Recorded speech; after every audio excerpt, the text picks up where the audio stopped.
Halo sahabat semuanya, apa kabar? Semoga selalu dalam keadaan sehat. Masih bersama kami di sini Sumayasa Dum Edukasi yang akan selalu menemani teman-teman untuk belajar bersama. Edisi kali ini kita akan belajar bersama mengenai rangkuman materi untuk ilmu pengetahuan sosial kelas 9 SMP yang berhubungan dengan materi pengembangan ekonomi kreatif berdasarkan potensi wilayah. Yuk kita simak materinya berikut ini. Burung beo burung belibis, buah naga dimakan ulat. Tonton videonya sampai habis, semoga bermanfaat. Namun sebelum lanjut, mari kita berdoa sejenak agar apa yang kita bahas pada kesempatan ini memberikan manfaat untuk kita bersama. Mengembangkan ekonomi kreatif berdasarkan potensi wilayah. Apa itu konsep ekonomi kreatif? Kreativitas adalah kemampuan seseorang untuk melahirkan sesuatu yang baru, baik itu berupa gagasan maupun karya nyata yang relatif berbeda dengan yang ada sebelumnya. Dalam setiap kegiatan ekonomi, diperlukan suatu pemikiran yang kreatif yang dapat membantu alternatif tindakan. Seseorang wirausaha adalah orang-orang yang mempunyai kemampuan melihat dan menangkap peluang bisnis, mengumpulkan sumber daya yang dibutuhkan guna mengambil keuntungan dan mengambil tindakan yang tepat serta memastikan keberhasilan. Dengan demikian, seorang wirausaha dituntut untuk memiliki jiwa kreatif. Seorang wirausaha tidak hanya mampu membuat sesuatu yang baik bagi dirinya, melainkan juga harus mampu memberikan yang terbaik bagi orang lain. Peran wirausaha juga harus mampu membuka lapangan kerja baru, sehingga dapat membantu pemerintah dalam mengurangi pengangguran. Gagasan kreatif sangat diperlukan dalam kehidupan ekonomi. Karena gagasan ini, para pelaku ekonomi muncul suatu ide yang inovatif yang akhirnya dapat menjadi pendorong dalam meningkatkan kegiatan ekonomi. Munculnya gagasan-gagasan yang kreatif diharapkan menimbulkan kemampuan untuk melakukan kegiatan ekonomi. Perhatikan kedua gambar berikut ini. Gambar tersebut memperlihatkan usaha yang dilakukan untuk memperkenalkan hasil ekonomi kreatif. Perekonomian mengalami transformasi yang tadinya berbasis sumber daya alam diikuti menjadi berbasis sumber daya manusia. Artinya, kegiatan ekonomi dikembangkan mencangkup industri dengan kreativitas sumber daya manusia sebagai aset utamanya untuk menciptakan nilai-nilai tambah bagi ekonomi. Ekonomi kreatif merupakan pengembangan konsep yang berlandaskan sumber aset kreatif yang diharapkan mampu meningkatkan pertumbuhan potensi ekonomi. Kekayaan potensi seni budaya dari berbagai daerah sebagai fondasi untuk tumbuhnya industri kreatif. Keragaman budaya daerah sebagai bahan baku industri kreatif, yakni dengan munculnya aneka ragam kerajinan dan berbagai produk masyarakat Indonesia di bidang industri. Pemerintah mengidentifikasi lingkup industri kreatif mencakup 14 subsektor, yakni periklanan, arsitektur, pasar seni dan barang antik, kerajinan, desain, fashion mode, film video, dan fotografi, permainan interaktif, musik, seni pertunjukan, penerbitan dan percetakan, layanan komputer dan piranti lunak, radio dan TV, serta riset pengembangan. Untuk lebih jelasnya perhatikan uraian berikut ini. Yang pertama yaitu periklanan. Periklanan meliputi proses kreasi, operasi dan distribusi dari periklanan yang dihasilkan. Misalnya riset pasar, perencanaan komunikasi periklanan, media periklanan luar ruang, produksi, material periklanan, promosi kampanye dan relasi publik. Kemudian arsitektur. Kegiatan ini bertujuan dengan desain pembangunan secara menyeluruh, baik dari level makro maupun level mikro. Kemudian pasar barang seni. Kegiatan ini berkaitan dengan perdagangan barang-barang asli, unik dan langka, serta memiliki nilai estetika seni dan sejarah yang tinggi. Keempat, ada kerajinan.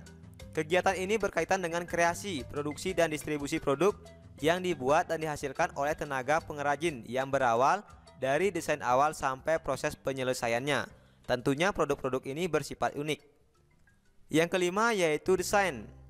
Kreatif ini yang berkaitan dengan kreasi desain grafis, desain interior, desain produk dan desain industri, serta desain lainnya. Yang keenam ada fashion. Kegiatan ini berkaitan dengan kreasi desain pakaian, desain alas kaki, desain mode aksesoris, dan desain lainnya. Yang ketujuh ada video, film, dan fotografi. Nah, ini berkaitan dengan kegiatan kreasi di bidang produksi video, film dan jasa fotografi, serta distribusi rekaman video, termasuk di dalamnya penulisan skrip, dubbing film, sinema, fotografi, sinema sinetron, festival film. Yang kedelapan ada permainan interaktif atau game. Kegiatan ini berkaitan dengan kreasi, produksi, dan distribusi permainan komputer dan video yang bersifat hiburan, ketangkasan, dan edukasi. Yang kesembilan ada musik. Kegiatan ini berkaitan dengan kreasi atau komposisi, pertunjukan, reproduksi, dan distribusi dari rekaman suara yang berupa musik. Yang kesepuluh ada seni pertunjukan. Kegiatan ini berkaitan dengan usaha mengembangkan konten produksi pertunjukan, misalnya pertunjukan wayang, balet, tarian tradisional, musik teater, tarian kontemporer, dan lain sebagainya. Yang ke-11 ada penerbitan dan percetakan. Kegiatan ini berkaitan dengan penulisan konten dan penerbitan buku seperti jurnal, koran, majalah, tabloid, termasuk juga konten digital dan kegiatan kantor, serta berita dan pencari berita. Yang ke-12 yaitu layanan komputer dan piranti lunak. Kegiatan ini berkaitan dengan pengembangan teknologi informasi, termasuk layanan jasa komputer dan segala piranti lunaknya. Yang ke-13 yaitu televisi dan radio. Kegiatan ini berkaitan dengan usaha kreasi, produksi, dan pengemasan acara televisi seperti game, kuis, reality show, infotainment, dan lainnya, termasuk juga penyiaran dan transmisi konten secara televisi dan radio. Yang ke-14 yaitu riset dan pengembangan. Kegiatan ini berkaitan dengan usaha inovatif yang menawarkan penemuan ilmu dan teknologi baru, serta mengambil manfaat dari terapan dari ilmu pengetahuan tersebut. Nah, inilah merupakan 14 subsektor pengembangan perekonomian kreatif di Indonesia. Pemerintah menginginkan ekonomi kreatif merupakan salah satu tulang punggung sebagai ekonomi nasional. Beberapa hal yang dapat dipahami sebagai pertimbangan kebijakan ini. Nah, yang pertama yaitu ekonomi kreatif telah menunjukkan potensi signifikan terhadap penciptaan dan penyerapan tenaga kerja serta pertumbuhan ekonomi. Yang kedua, ada beberapa jenis modal atau kapital yang dimiliki oleh individu, warga bangsa yang dapat menjadi seseorang atau masyarakat bertahan dan berkembang dalam menghadapi kehidupan yang sangat kompetitif. Kegiatan kreatif yang secara rutin diselenggarakan antara lain sebagai contoh, misalnya di Bandung ada Hillerfest Braga Festival. Di Jakarta misalnya ada Kota Tua, PRJ, Jak Jazz, Jfest. Di Solo misalnya ada Solo Batik Karnival, Pasar Windu Jenar. Di Yogyakarta misalnya ada Festival Kesenian Yogyakarta dan Pasar Malam Sekaten. Di Jember ada Jember Passion Carnaval. Di Bali ada Bali Fashion Week, Bali Art Festival, Bali Sanur Festival. Di Lampung misalnya ada Uwai Kambas Festival. Di Palembang misalnya ada Festival Musi.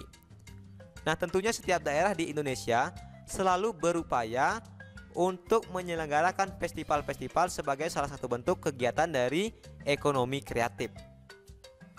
Jadi ekonomi kreatif tidak hanya semata-mata berkaitan dengan nilai jual suatu barang, tetapi bagaimana suatu usaha atau seseorang untuk menghasilkan hal-hal yang baru dan yang unik yang memiliki nilai ekonomi, termasuk juga dalam kesenian.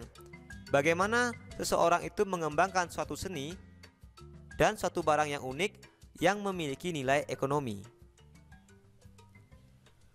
Selanjutnya yang kedua, kita akan membahas mengenai upaya meningkatkan ekonomi kreatif. Bagaimana upaya yang dilakukan dengan sistem ekonomi Indonesia untuk meningkatkan ekonomi kreatif? Sistem ekonomi Indonesia memiliki acuan yang jelas, yaitu Undang-Undang Dasar 1945. Adapun sistem ekonomi Indonesia yaitu sistem ekonomi Pancasila yang di dalamnya terkandung demokrasi ekonomi. Jadi sangat jelas bahwa sistem ekonomi Indonesia ini diatur dalam Undang-Undang Dasar dengan sistem ekonomi Pancasila. Sistem ekonomi Indonesia diatur dalam Undang-Undang Dasar tahun 1945 pasal 33, di mana pemerintah sangat berperan menunjang sistem ekonomi yang berbasis pada kegiatan ekonomi kerakyatan. Peran negara tersebut antara lain mengembangkan koperasi, mengembangkan BUMN, memanfaatkan segala sumber kekayaan alam demi sebesar-besarnya untuk kemakmuran rakyat.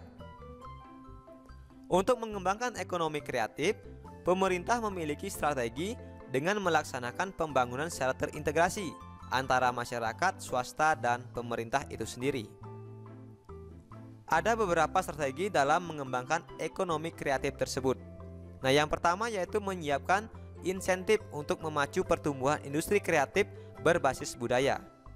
Yang kedua, membuat roadmap industri kreatif yang melibatkan berbagai lembaga pemerintah dan kalangan swasta.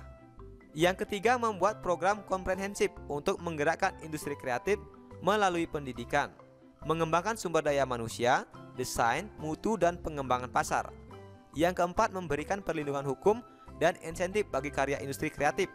Contoh yang dilindungi hak kekayaan intelektual antara lain buku, tulisan drama, tari, koreografi, karya seni rupa, lagu atau alat musik, dan arsitektur, serta berbagai jenis industri kreatif lainnya.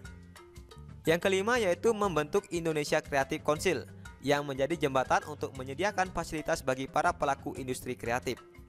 Nah, ini merupakan beberapa upaya atau strategi untuk mengembangkan ekonomi kreatif. Kementerian Perdagangan melakukan upaya pengembangan ekonomi kreatif untuk mewujudkan strategi pemerintah dengan langkah-langkah sebagai berikut. Yang pertama yaitu mengembangkan database ekonomi kreatif Indonesia yang didukung dengan teknologi informasi. Yang kedua, meningkatkan penggunaan teknologi melalui program kemitraan. Yang ketiga, mengadakan Pekan Produk Kreatif Indonesia. Yang keempat, Festival Ekonomi Kreatif. Yang kelima, mengadakan wahana kreatif. Yang keenam, meningkatkan jangkauan dan efektivitas pemasaran.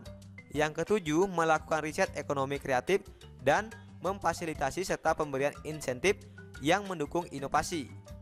Yang kedelapan yaitu memfasilitasi kegiatan yang mendorong lahirnya insan kreatif. Yang kesembilan yaitu memfasilitasi kegiatan yang mendorong lahirnya entrepreneur baru yang sangat kreatif. Yang ke-10 yaitu penciptaan identitas lokal daerah baik di tingkat 1 dan 2 serta identitas nasional. Baiklah teman-teman, mungkin cukup sekian dulu materi kita kali ini yang berhubungan dengan pengembangan ekonomi kreatif di Indonesia. Berikut merupakan rangkuman materi dari apa yang sudah kita bahas pada kesempatan ini. Yang pertama, kreativitas adalah kemampuan seorang untuk melahirkan sesuatu yang baru, baik itu berupa gagasan maupun karya nyata yang relatif berbeda dengan yang sudah ada sebelumnya. Yang kedua, seorang wirausahawan adalah orang-orang yang mempunyai kemampuan melihat dan menangkap peluang serta mengumpulkan sumber daya yang dibutuhkan guna mengambil keuntungan dan mengambil tindakan yang tepat serta memastikan keberhasilan. Yang ketiga, ekonomi kreatif merupakan pengembangan konsep yang berlandaskan aset kreatif yang diharapkan mampu meningkatkan pertumbuhan potensi ekonomi. Jadi antara kreativitas, kemudian seorang wirausahawan, dan ekonomi kreatif ini sangat berkaitan erat. Terima kasih telah menyaksikan video ini, semoga bermanfaat. Nasi kecap rasanya gurih ditambah kuah daging cumi. Saya ucapkan terima kasih sudah mendukung video kami. Sampai jumpa lagi dalam video pembelajaran berikutnya.